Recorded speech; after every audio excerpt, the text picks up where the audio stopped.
మీ సహవాసాలు మంచివి కాకపోతే ఈరోజు అన్నా అన్నా అని పిలుస్తూనే, చెల్లి చెల్లి అని పిలుస్తూనే, ఎంతకన్నా వివరంగా నేను మాట్లాడలేను. కుటుంబాల్లో నిప్పులు పోసేవారు చాలా మంది మన కళ్ళ ముందే మన చుట్టూ తిరుగుతారు మనల్ని అనుకుని.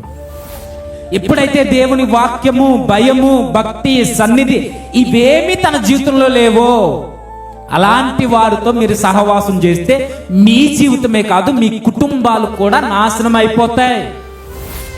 మరి ఎవరుండాలి మనకు స్నేహితులు అంటే? ఇదిగో ఒక యోహాను లాంటి స్నేహితుడు ఉండాలి. ఎవరుండాలి స్నేహితులు అంటే? ఒక ప్రభువు లాంటి స్నేహితుడు, ప్రభువే స్నేహితుడుగా ఉండాలి మనకి. నీకు మంచి స్నేహితుడు ఎక్కడ దొరుకుతున్నా వాడితో టచ్లో ఉండు.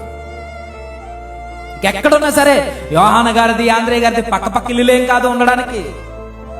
వేరు వేరు ప్రాంతాల్లో పరిచర్య చేసుకుంటున్నప్పుడు వేరు వేరు ప్రాంతాల్లో వారి జీవనం గడుపుతుంది. ఇప్పుడు ఎక్కడో అడవులు ఉంటే పరిగెట్టుకుపోయేవాడండి.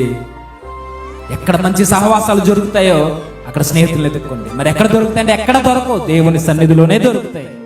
ఎక్కడ దొరకవు మీకు మంచి సహవాసాలు? దేవుని సంఘంలోనే దొరుకుతాయి. ఆ సంఘంలో ఉన్న వారు కూడా నీకు ఎలాంటి వాళ్ళు ఉండాలంటే, నువ్వు తప్పు చేస్తే చెంప చెల్లుమని కొట్టి నీ తప్పుని హెచ్చరించేవాడు నీకు స్నేహితుడు అవ్వాలి.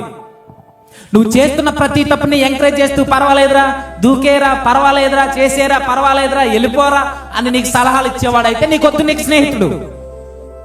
ఈ నూతన ఏడాదిలో బలమైన నిర్ణయం తీసుకో. ఆంధ్రేయ చెబుతున్నాను నీతో, ఈ నూతన సంవత్సరంలో ఈ సెమినార్లోనే ఒక తీర్మానం తీసుకో. నువ్వు నా సహవాసాలని ఆంధ్రేయ వలె నేను మార్చుకుంటా.